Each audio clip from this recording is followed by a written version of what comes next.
Hello, everybody, on this gorgeous Tuesday morning, a testy Tuesday morning. The dogs are a little testy right now themselves, but hey, let's just get right to it. The reason that I need to have testy Tuesdays in order to see where I lack a little bit in my great biblical knowledge is I fell asleep during the pastor's sermon on Deuteronomy chapter 4, verses 1 and 2 and 6 through 9.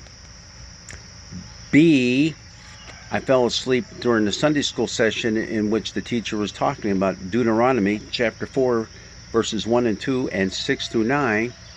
Or C, in confirmation class, while pastor was talking about Deuteronomy chapter 4, verses 1 and 2 and 6 through 9, I was shooting paper wads at that cute little girl over there, or that awesome looking little boy over there.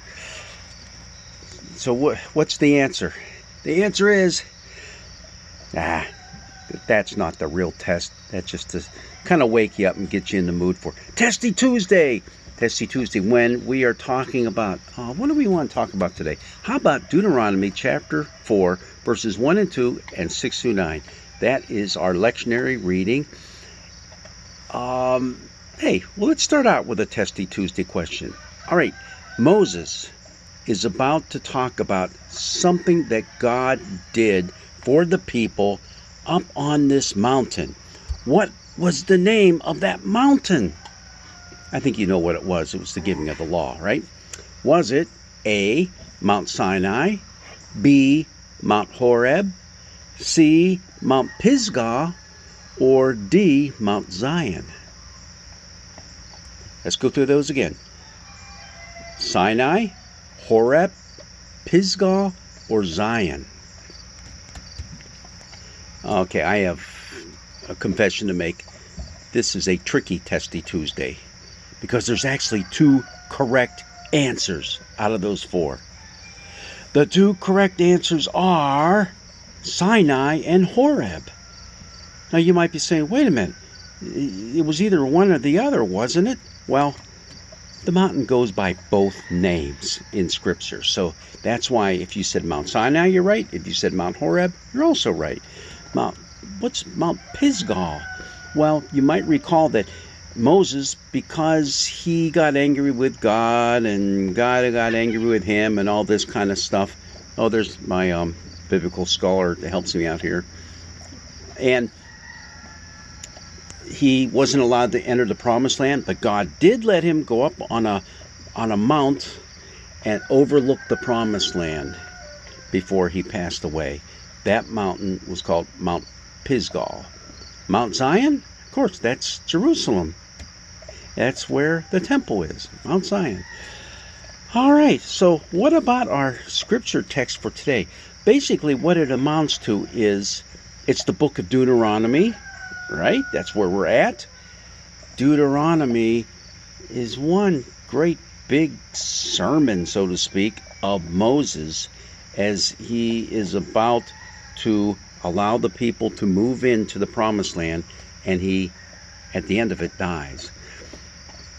Now, the tradition is that Moses wrote this book.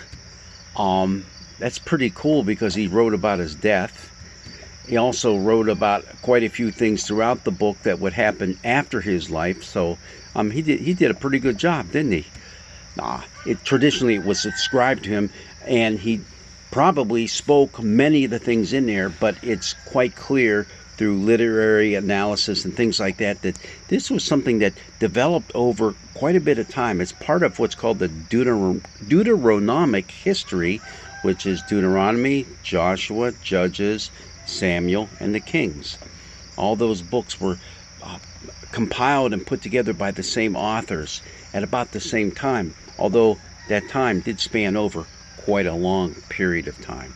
And it was edited and finally put in its final form as we have it in Scripture now. Good stuff. Good stuff.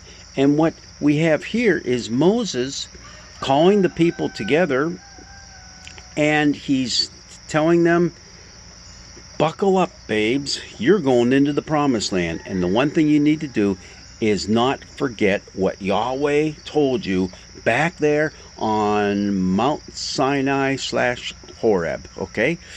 Don't forget what he told you. Just look at, we only have bits and pieces of the first part of chapter 4 for our lectionary reading for this Sunday. So now, Israel, give heed to the statutes and ordinances that I am teaching you to observe, so that you may live to enter and occupy the land that the Lord your God of your ancestors is giving you. You must neither, well, now get this, look at this. You must neither add anything to what I command you, nor take away anything from it, but keep the commandments of the Lord your God with which I am charging you. You know what's interesting is what we have found through our studies of ancient history way back in the millennium and the centuries before Christ, is that this was a pretty standard type of dialogue that went into any kind of agreement between two parties, any kind of treaties. You don't add to it and you don't take away from it. Basically what they said is, or you die. It doesn't say that here, but hey, it's kind of implied. Just don't mess with it. Do what it says. So we have that going on in our reading, but also the very end of it is quite telling as well. But take care and watch yourselves closely, so as neither to forget the things that your eyes have seen, meaning everything he's telling them throughout this whole book of Deuteronomy, his sermon, nor to let them slip from your mind all the days of your life. Make them known to your children and your children's children. And then it ends there, but it does go on, how you once stood before the Lord your God at Horeb, when the Lord said to me, and it goes on with, bring all the people together and give them the 10 Commandments. Now, there's a lot more than just the 10 Commandments in the book of Deuteronomy, because these are the statutes and the ordinances. This is the entire law, not just those 10 words, as they're most properly called in the Old Testament, but all the different things that the people were supposed to follow. So this is a pretty cool passage. We're going to see how it fits into our gospel lesson coming up from Mark a little bit later this week. And we need to pay attention, because adding, subtracting from the law of God, is that something we're supposed to do? Is that something Jesus did? Aha. Something he was accused of, but did he really do it? We're going to find out as we get into that on Friday, but also this coming Sunday, as you listen to your pastor. And don't fall asleep. Hey, it's all fun, isn't it? Not the falling asleep part. I mean, joking about it. You're not joking? Okay. God's blessings be with you. Go ahead and try to read Deuteronomy. It's actually a long read. It's kind of you might say a boring read if you have a hard time going through all these different laws and stuff like that. But it's an important one. It was important for the people of Israel, and even just as important for them today.